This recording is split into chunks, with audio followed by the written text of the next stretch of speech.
vamos dar continuidade aqui à segunda parte do nosso Conta-me.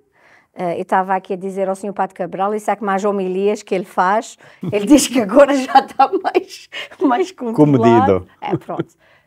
Vamos dar continuidade e falar um pouco sobre, então, esses últimos anos da vida do Sr. Padre aqui nos Estados Unidos, mas com foco na Igreja de Nossa Senhora de Fátima. Sei que o Sr. Padre estava a dizer que quando veio para os Estados Unidos já estava cansado de não fazer nada e então tinha que fazer alguma coisa. Então, como é que foi o seu início aqui nos Estados Unidos? Pois, eu já costumava vir aos Estados Unidos em anos anteriores, passar as férias com a minha irmã.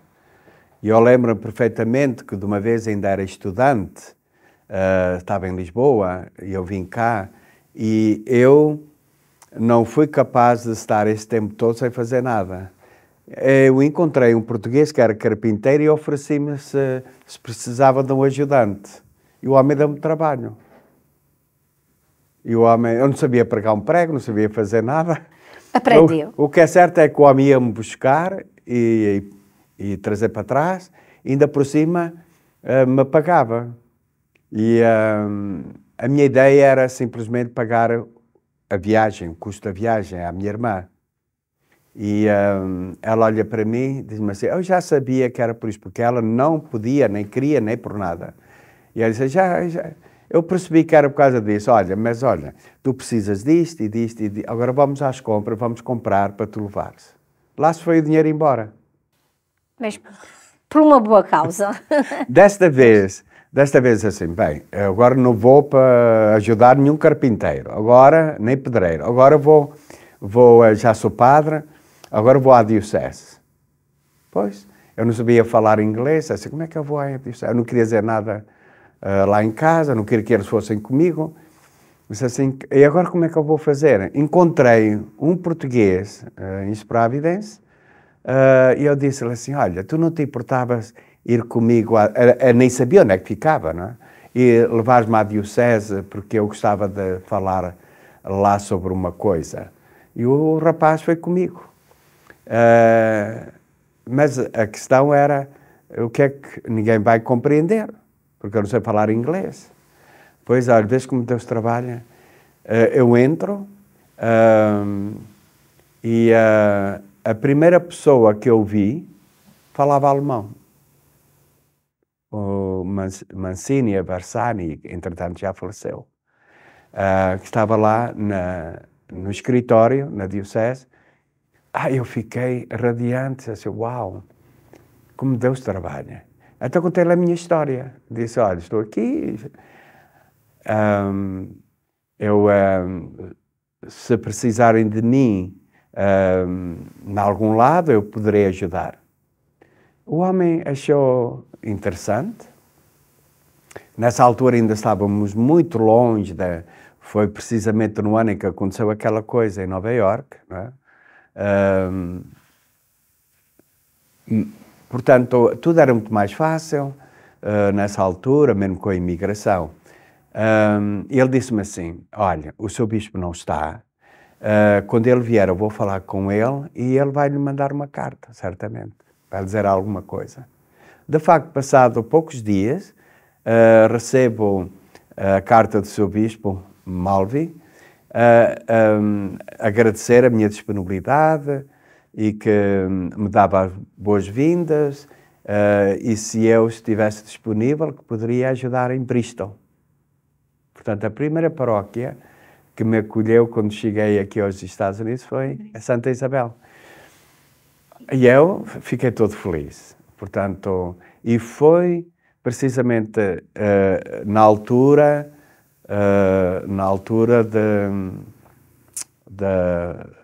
lá do aniversário, portanto, naquela parada que faz... 4 de julho. 4 de julho, eu acho que foi 5 a 6 de julho, tinha passado, porque me disseram, ai, que pena não ter vindo antes, tinha ido na parada connosco.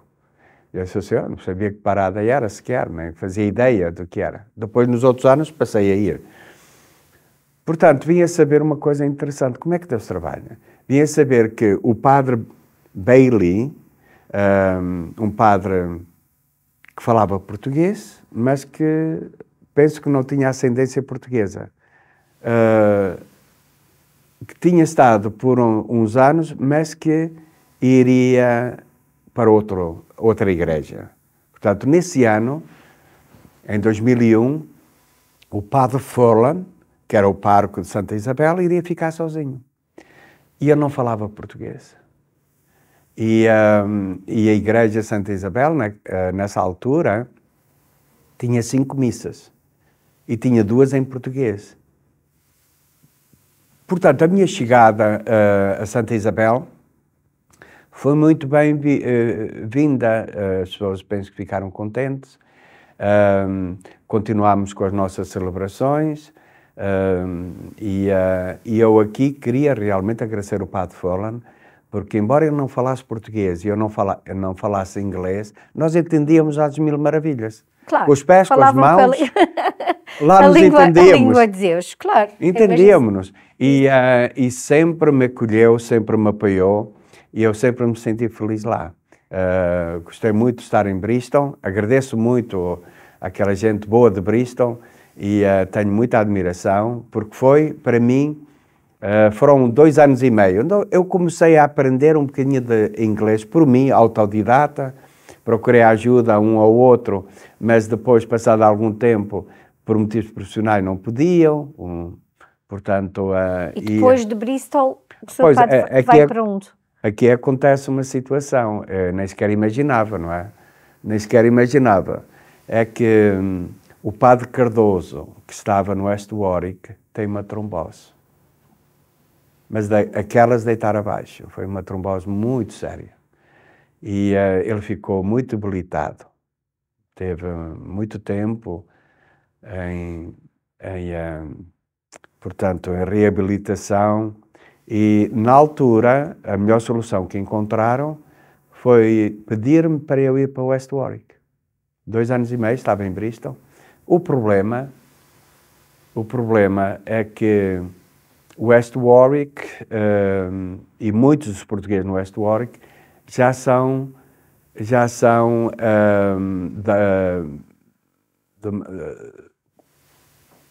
dos finais, digamos, dos princípios do século passado, alguns,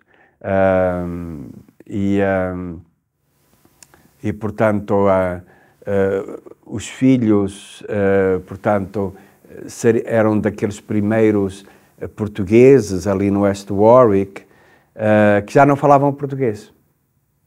E aí foi mais difícil para si?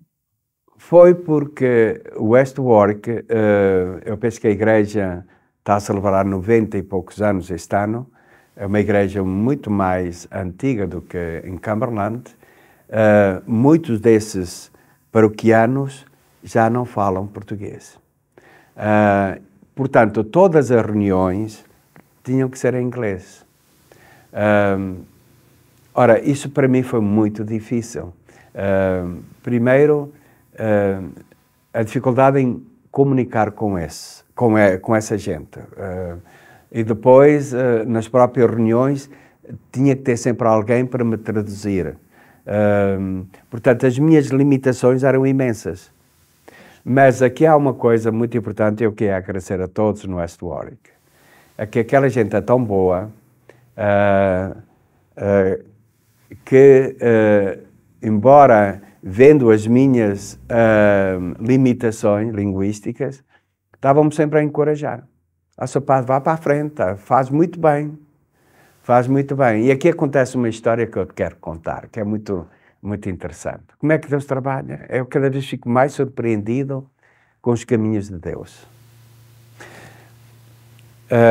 A primeira missa que eu celebro no West Warwick, em inglês.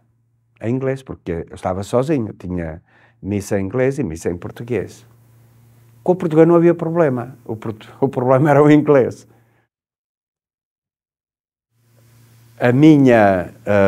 O meu inglês devia ser tão, como é que é dizer, tão mau. Não, é verdade, estou a falar sério. Devia ser tão mau que o Bill Rogers, que estava no coro, estava a cantar, No outro dia, na segunda-feira, veio ter comigo, veio à reitoria. A secretária disse-me, estava ali um senhor chamado Bill Rogers, e ela disse-me assim, olha, eu sou Bill Rogers, eu sou paroquiano da Igreja de Santo António, e eu estou aqui a dizer-lhe que eu estou reformado, e se precisar de mim eu posso ajudá-lo. E eu ainda tive em inglês para dizer, of course, Bill, I will, thank you. A partir deste momento, foi o tal anjo da guarda que Deus mandou. Ele foi pai, foi irmão, foi amigo, foi tudo. Portanto, o Bill Rogers já está na minha vida há 20 anos. Fazíamos tudo e mais alguma coisa. Aquele homem tem uma capacidade, ainda agora, estava lá no jantar, tem uma capacidade de trabalho, de dedicação, de se dar aos outros, fantástica. Então ele era sacristão, ele preparava tudo, ele assistia-me na missa, ele ajudava-me no inglês, ele ajudava-me nas homilias, ele ia às compras, ele levava as coisas aos pobres, as ajudas aos pobres, ele estava sempre durante o dia, ainda agora, não para.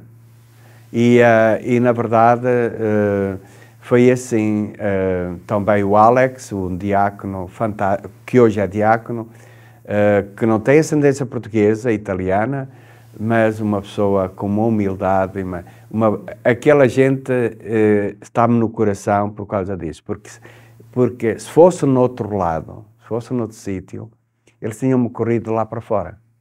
Não diga isso. Não, mas é verdade. Tens de compreender que é verdade. Porque as limitações eram imensas.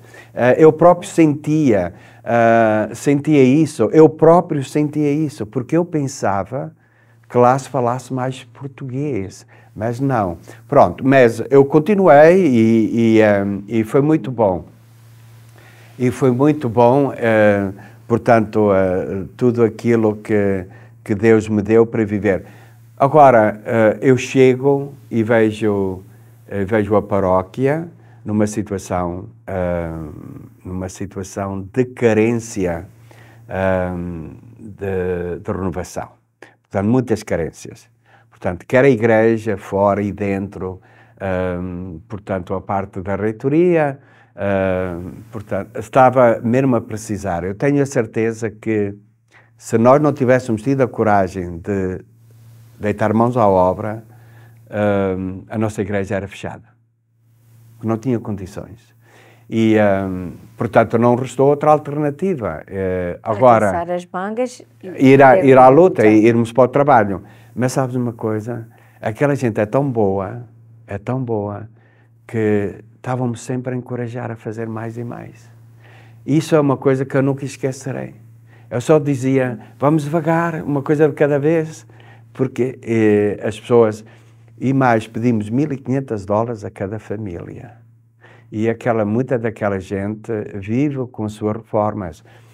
Havia uma companhia que fechou na altura, Levantine, em Cranston, onde empregava gente do West Warwick, e as pessoas ficaram sem trabalho.